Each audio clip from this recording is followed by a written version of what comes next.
एक गांव में दो घनिष्ठ मित्र रहते थे, राजू और मोहन। दोनों बचपन से ही साथ थे और दोनों का सपना था, एक दिन हम कुछ ऐसा बनाएंगे जिससे दुनिया हमें याद रखे। राजू मूर्तिकार था, मिट्टी और पत्थर में जान डाल देता था। मोहन शीशा बनाता था, सुंदर दर्पण तैयार करता था जिनमें लोग खुद को देख खुश होते थे।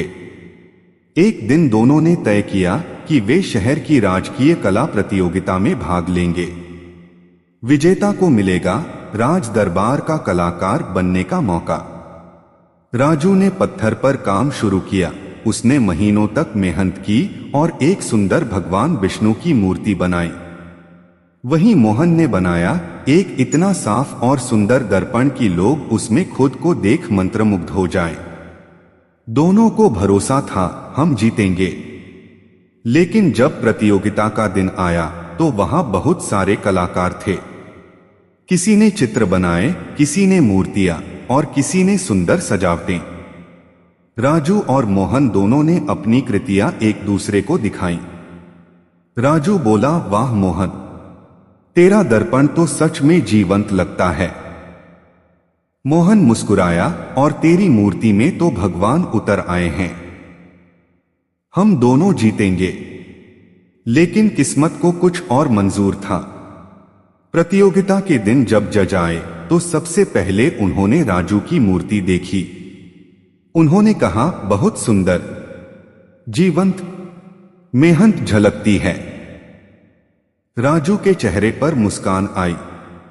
फिर वे मोहन के दर्पण के पास पहुंचे। एक जज बोला, वाह, इसमें तो हम खुद को देख सकते हैं। यह तो जैसे जीवन का प्रतिबिंब है। दूसरा बोला, पर यह तो कोई नई कला नहीं, यह तो बस शीशा है। मोहन का चेहरा उतर गया। लोग मूर्ति की तारीफ कर रहे थे, लेकिन दर्पण को सिर्फ सामान्य कहा जा रहा था।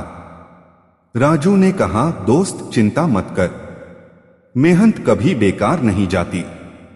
पर मोहन का आत्मविश्वास टूट चुका था। वह सोचने लगा, शायद मैं किसी काम का नहीं। लोग बस मूर्ति को पूजते हैं, मुझे नहीं। उस रात वह अपने दर्पण के पास बैठा रोने लगा। आंसू गिरते रहे और वही आंसू उसके बनाए शीशे पर गिर गए। वह बोला, मेरे बनाए इस दर्पण में सबकी तस्वीर दिखती है, पर मेरी खुद की पहचान कहाँ है। उसी समय राजू वहां आया।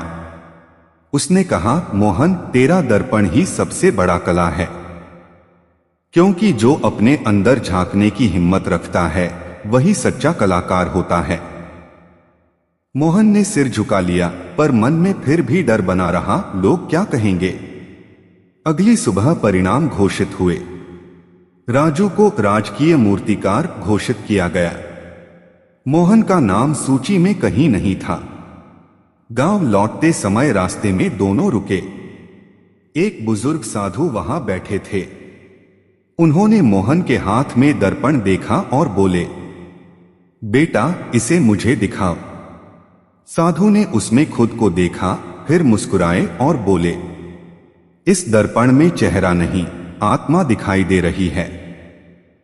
यह तो साधना का प्रतीक है।